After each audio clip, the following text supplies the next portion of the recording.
அகிலம் நியூஸ் நேயர்களுக்கு வணக்கம். இன்றைய பிரதான செய்திகள். முதலில் தலைப்புச் செய்திகள். இலங்கையில் அடுத்த தேர்தல், நாடாளுமன்றத்தில் சமர்ப்பிக்கப்பட்ட அறிக்கை. மனித புதைக்குழிக்கு நீதி வேண்டி செம்மணியில் போராட்டம்.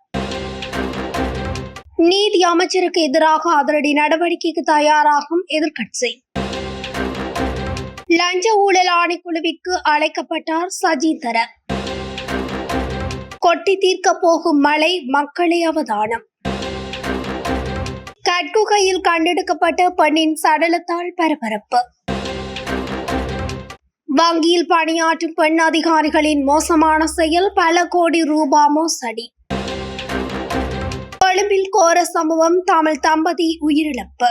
தொடர்பென விரிவான செய்திகள். பல வருடங்களாக ஒத்திவைக்கப்பட்ட மாகாண சபை தேர்தல்களை நடத்துவதற்கான தனியார் உறுப்பினர் அறிக்கை நாடாளுமன்றத்தில் சமர்ப்பிக்கப்பட்டுள்ளது. குறித்த அறிக்கையானது இன்று நாடாளுமன்றத்தில் எதிர்த்தரப்பு எம்பிக்களால் முன்வைக்கப்பட்டுள்ளது. 1988 ஆண்டு 2ஆம் இலக்க மாகாண சபை தேர்தல் சட்டத்தை திருத்துவதற்கான மனு என்ற தலைப்பிலான இந்த பிரேரணையை நாடாளுமன்ற உறுப்பினர் ராசமாணிக்கம் சாணக்கியன் சமர்ப்பித்துள்ளார். மேலும் நாடாளுமன்ற உறுப்பினர் எம் நிஜாம் காரியப்பர் இந்த பிரேரணையை வழிமொழிந்துள்ளார். செம்மணியில் கண்டுபிடிக்கப்பட்ட மனித புதைகுழிக்கு நீதி வேண்டி இன்றைய தினம் செம்மணி சந்தியில் கவனஈர்ப்பு போராட்டம் ஒன்று முன்னெடுக்கப்பட்டுள்ளது. வடக்கு கிழக்கு வளைந்து காணாமல் ஆக்கப்பட்டோரது உறவுகளால் இந்த போராட்டம் மேற்கொள்ளப்பட்டுள்ளது. போராட்டத்தில் ஈடுபட்டவர்கள் பதாகைகளை தாங்கி செம்மணி புதைக்குழிக்கு நீதி வேண்டும், மறைக்காதே மறைக்காதே புதைக்குழிக்குகளை மறைக்காதே, எங்கே எங்கே உறவுகள் எங்கே, இனப்படுகொலைக்கு சர்வதேச விசாரணை வேண்டும் என கோஷமிட்டவாறு போராட்டத்தில் ஈடுபட்டுள்ளனர். இதில் வடக்கு கிழக்கு வளைந்து காணாமல் ஆக்கப்பட்டோரது உறவுகள் தமிழ் தேசிய பசுமை இயக்கத்தின் தலைவர் போ ஐங்கரநேசன், குரலற்றவர்களின் குரல் அமைப்பின் செயற்பாட்டாளர் மு கோமகன் மற்றும் பொதுமக்கள் என பலரும் இதில் கலந்து கொண்டுள்ளனர். நீதியமைச்சர் கர்சன நாணயக்காரவிற்கு எதிராக வழக்கு தொடர்வதற்கான ஆயத்தங்கள் முன்னெடுக்கப்படுவதாக தெரிவிக்கப்படுகின்றது. எதிர்க்கட்சியின் நாடாளுமன்ற உறுப்பினர்களும் சிவில் அமைப்புகளும் ஆயத்தமாகி வருவதாக தெரிவிக்கப்படுகின்றது. நீதிமன்றை அவமரியாதை செய்ததாக நீதி அமைச்சருக்கு எதிராக குற்றம் சுமத்தப்பட்டுள்ளது. அண்மையில் மொரட்டுவ பிரதேசத்தில் நடைபெற்ற மக்கள் சந்திப்பு ஒன்றின் போது நீதியமைச்சர் ஹர்ஷன வெளியிட்ட கருத்து நீதிமன்றை அவமரியாதை செய்யும் வகையிலானது என குற்றம் சுமத்தப்பட்டுள்ளது. எனினும் தாம் நீதிமன்றத்தை அவமரியாதை செய்யவில்லை என அமைச்சர் இதன் போது தெரிவித்துள்ளார். முன்னாள் ராஜாங்க அமைச்சர் சசீந்திர ராஜபக்ச லஞ்ச ஊழல் ஆணைக்குழுவிற்கு அழைக்கப்பட்டுள்ளார். இன்று காலை வாக்குமூலம் பதிவு செய்வதற்காக லஞ்ச ஊழல் ஆணைக்குழுவிற்கு அழைக்கப்பட்டுள்ளார். உர இறக்குமதி தொடர்பான விசாரணை அறிக்கையை வழங்குவதற்காக அவர் அழைக்கப்பட்டதாக தெரிவிக்கப்படுகிறது.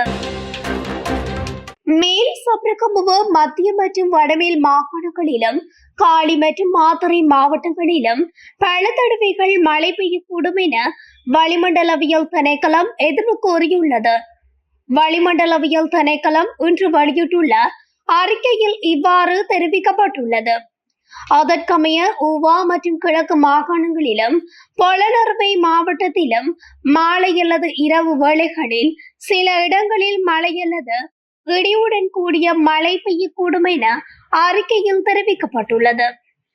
மத்திய மலைநாட்டின் மேற்கு சரிவுகளிலும் வடக்கு வடமத்திய வடமேற்கு மற்றும் தெற்கு மாகாணங்களிலும் திருகோணமலை மாவட்டத்திலும் அவ்வப்போது மணிக்கு 30 தொடக்கம் 40 கிலோமீட்டர் வேகத்தில் மிதமான பலத்த காற்று வீசக்கூடும். இடியுடன் கூடிய மழை பெய்யும் வேளைகளில் அப்பிரதேசங்களில் தற்காலிகமாக பலத்த காற்றும் வீசக்கூடும். மின்னல் தாக்கங்களினால் ஏற்படக்கூடிய பாதிப்புகளை குறைத்துக் கொள்ள பொதுமக்கள் தேவையான முன்னெச்சரிக்கை நடவடிக்கைகளை எடுத்துக்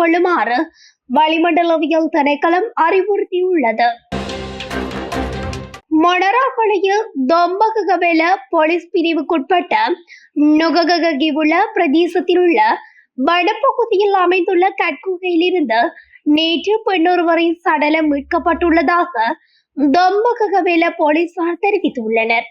தொம்பகவெல நுகககிவுள்ள பிரதேசத்தைச் சேர்ந்த 52 வயதுடைய பெண்ணொருவரே சடலமாக மீட்கப்பட்டுள்ளார்.